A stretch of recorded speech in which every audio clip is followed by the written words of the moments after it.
AB 125, the reform of construction defect laws on home construction, was the first big legislative move by Republicans after gaining control of both houses of the Nevada legislature. Assemblyman Ira Hansen has been working on these reforms for the past 3 legislative sessions. I've been working on that since I began my legislative career 3 sessions ago now. So it's been a priority issue from day one. The biggest problem you had before was the way the verbiage was. They had guaranteed legal fees in the law. And consequently, there was a real perverse incentive, basically, to sue rather than try to settle and rather than try to work out actual differences, because the lawyers were guaranteed their money.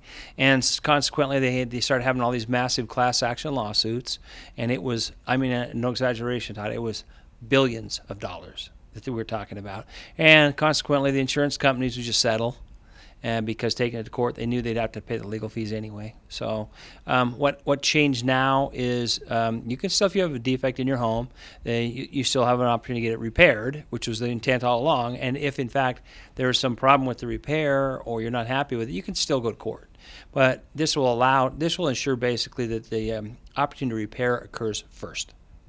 And that and the guaranteed legal fee portion is out. Now it's the American plan, which is after the hearing, if the judge in fact feels that you're entitled to those legal fees, you can get them then. But it's not guaranteed anymore.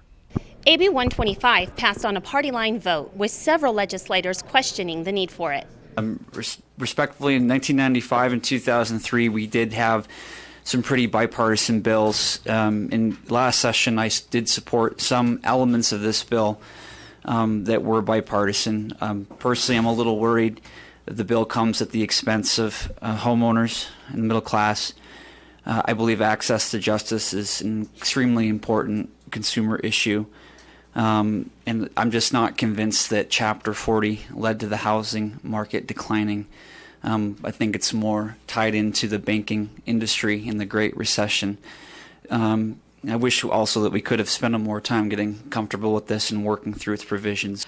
We recognize that there are issues with the construction defect law in our state, and we realize that that the subcontractors have had many issues because of the laws. However, that's why during the interim our leader worked with all stakeholders to come up with Section 2 of this bill. However, many more changes have been made. A lot of things are going into AB 125 that at this point we can't really tell.